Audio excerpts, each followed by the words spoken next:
안녕하세요. 대한민국에서 외식업에 종사하시는 모든 분들을 위한 영상 똑똑한 외식업 제이아빠입니다. 똑똑. 가격 할인에 대한 이야기를 해볼게요. 삼겹살집을 하나 하고 있어요. 1인분의 원가 4,000원에 받아서 1인분에 12,000원에 판다고 한번 가정을 해볼게요. 근데 갑자기 옆에 어떤 삼겹살집을 오픈하더니 1인분에 11,500원에 파는 거예요. 신경이 쓰입니다. 신경이 쓰일 수밖에 없어요. 이때 보통 저희가 가격 할인이 들어갑니다.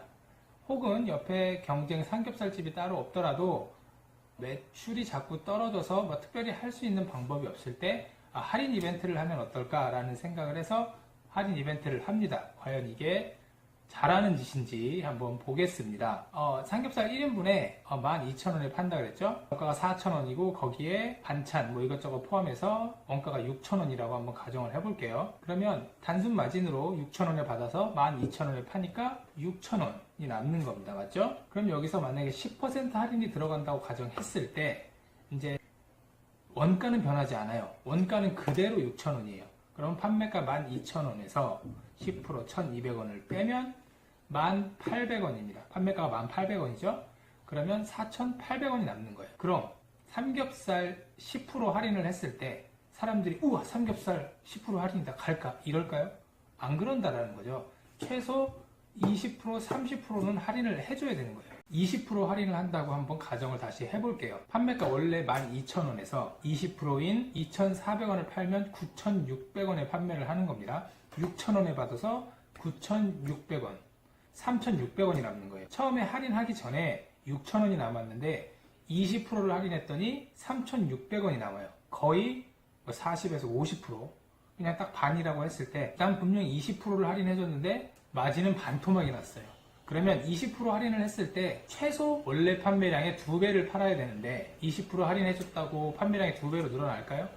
2배로 늘어난다고 치더라도 일은 일대로 많고 다 2배가 됐는데 마진은 똑같아요. 그럼 이거를 왜 하냐라는 거죠. 최소 20% 할인을 했을 때 원래 판매량의 3배는 팔아야 돼요. 근데 20%내 삼겹살이 원래 12,000원에 팔던 걸 20% 할인한다고 사람들이 전에 3배가 올까요? 안 온다라는 거죠.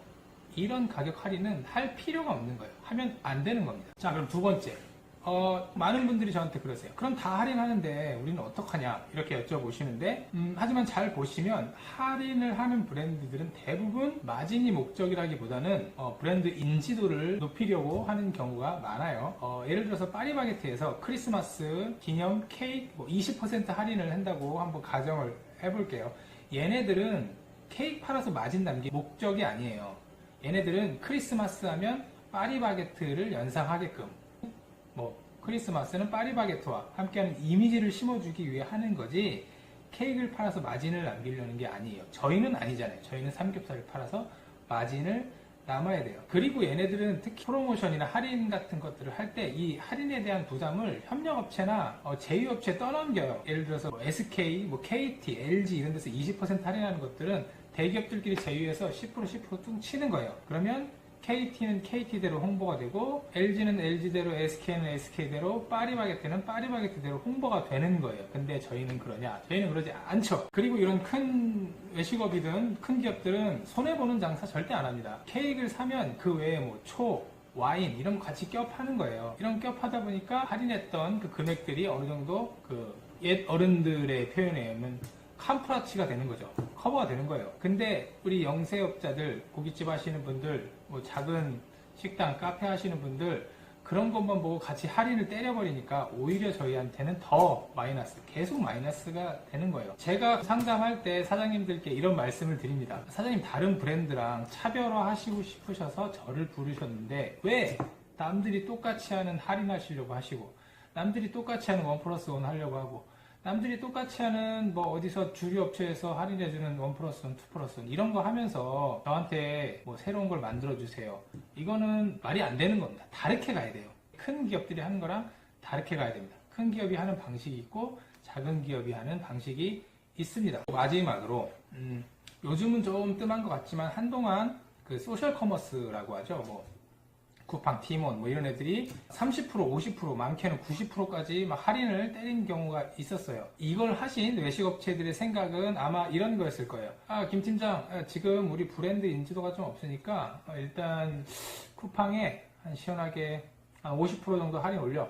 그리고 나서 우리 브랜드가 인지도가 좀 높아지면 그때 가격을 슬슬 올리자고. 그러면 안 돼. 그거 그렇게 해서는 안 돼.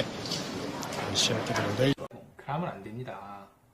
그때 할인했던 브랜드들 지금 자리 잡은 데가 솔직히 뭐 있을 수도 있지만 저는 잘 모르겠어요. 어디가 있는지. 이미 그 할인된 금액이 사람들은 고정 가격이라고 생각해요. 다시 올라가면 안 가죠. 할인될 때까지 기다려요. 요즘 제값 주고 이 금요일 레스토랑 가는 사람 없습니다. 금요일 레스토랑을 잘 가지도 않을 뿐더러 가게 되면 할인을 얼마 하는지를 보고 가요. 할인이 안 되면 안 가는 거죠. 그리고 요즘은 뭐 음식점도 마찬가지고 외식업도 마찬가지지만 가격이 상품 구매에 크게 그렇게 영향을 끼치진 않습니다. 이 말이 뭐 비싸도 된다라는 게 아니라 가격 대비에 가성비를 따지는 거예요. 스타벅스 커피는 6,000원씩 막 파는데 사 먹으러 옵니다. 어디 커피는 900원인데도 안 가요. 900원의 가치가 없다고 생각하는 거고 6,000원의 가치가 있다고 생각을 하는 겁니다. 저는 회사든 개인이든 제가 권하지 않는 것 중에 하나가 바로 가격 할인입니다. 차라리 그냥 생생내고 주라 그래요. 요거 이벤트로 드리는 겁니다. 이게 훨씬 낫습니다. 이거 정말 명심하셔야 돼요. 가격 할인을 고민할 때가 아니라 어떻게 내가 가지고 있는 내 매장, 내 브랜드의 가치를 높일 수 있는지를 고민하는 것이 훨씬 더 중요합니다.